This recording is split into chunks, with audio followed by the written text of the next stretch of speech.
जनवरी गणतंत्र दिवस इसी तरह से नहीं मनाया गया था कि आपको आराम से मिल गया हो। 26 जनवरी हम एक त्योहार के रूप में, पर्व के रूप में मनाते हैं, ये तो आपको पता है ही, मनाते हैं। लेकिन देश के शहीदों ने भारत देश को आजाद कराकर, अपना लहू बहाकर अपने देश के लिए अपनी जानों को समर्पित कर दिया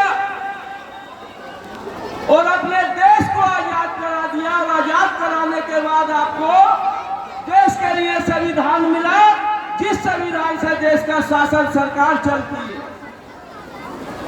संविधान के अंदर जो कानून और नियम लिखे होते हैं, उन्हीं से देश का शासन चलता है। और डॉक्टर भीमराव अंबेडकर संविधान के रचयिता, जिन्होंने भारत देश में रहने वाले सभी लोगों के लिए, भारत में रहने वाली पब्लिक के हित के लिए संविधान की रचना की। और उसे रचने के बाद और लोकतंत्र में जो संविधान में जनता को पावर दी, वो राजा चुनने की पावर दी। प्रत्येक 5 वर्ष में देश का राजा चुना जाता है। ये जनता के हाथ में पावर है, भारत देश की रहने वाली।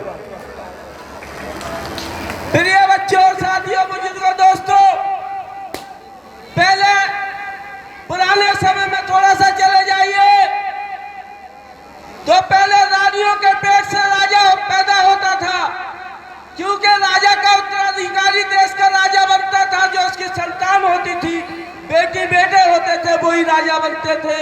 लेकिन इसी संविधान ने हमारे भारत की जनता को राजा चुनने की ताकत दी। और अब राजा ही जनता कहां से पैदा करती है? जब ईवीएम मशीन में चुनाव चिन्ह दबाकर राजनीतिक दलों का जो दल अच्छा लगता है, जो नेता अच्छा लगता है, ईवीएम मशीन का बटन दबाकर ईवीएम मशीन से राजा पैदा किया जाता है। ये संविधान की ताकत है। इतना ही नहीं, आपका सुरक्षा कवच भी संविधान में लिखा गया। पहले जमींदार और साहूकार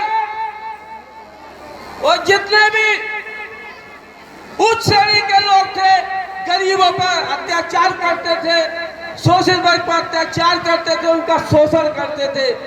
आज ये थाने और चौकियां, अदालतें हमारी सुरक्षा के लिए उस संविधान में लिखा है कि प्रत्येक नागरिक की भारत में रहने वाले की सुरक्षा की जिम्मेदारी हमारी। इतना ही नहीं, डॉक्टर भीमराव अंबेडकर ने भारत के लोगों के हित के बारे में सोचा और समझा, और उन्होंने कहा कि भारत देश में अमीर और गरीब सभी लोग रहते हैं। भारत में अमीर भी रहते हैं, गरीब भी रहते हैं, लेकिन जो अपने बंगलों में, कोठियों में, महलों में रहते हैं, उन्हें उनके महल मुबारक हो, कोठियां मुबारक हो। लेकिन भारत में रहने वाला प्रत्येक नागरिक जो गरीब रहता है, उसके लिए मकान होना चाहिए। ये सरकार की कार्रवाई है, सरकार को स्वयं जिम्मेदारी होती है इसकी। इतना ही नहीं, जो 5 स्टार होटलों में 1-1 लाख 2-2 लाख रुपया खर्च करके भोजन करते हैं, खाना खाते हैं, तो डॉक्टर भीमराव अंबेडकर ने कहा, हमें उससे कोई गुरेज नहीं, मुबारक हो उन्हें खाना। 1 लाख का खाए या 4 लाख का खाए, उन्हें मुबारक हो। इतना ही नहीं, भारत देश में रहने वाले अमीर साहूकार जो क्या 50,000, 1 लाख 2 लाख रुपए के वस्त्र पहनते हैं, तो उन्होंने कहा ये उन्हें मुबारक हो अमीर। लेकिन गरीब व्यक्ति के, गरीब परिवार के बच्चे के भी, गरीब परिवार के सदस्य को भी तन ढकने के लिए कपड़ा चाहिए। तो इस संविधान में ताकत मिली है आपको, और इस संविधान से आप राजा चुनते हैं। हमें स्कूल परिसर में सभी अतिथिगण सबसे पहले जो अनुशासन में हमारे बच्चे बैठे हैं उनका आभार व्यक्त करना चाहता हूं कि सुबह से भूखे प्यासे स्कूल परिसर में बैठे हुए हैं, अनुशासन में बैठे हुए हैं।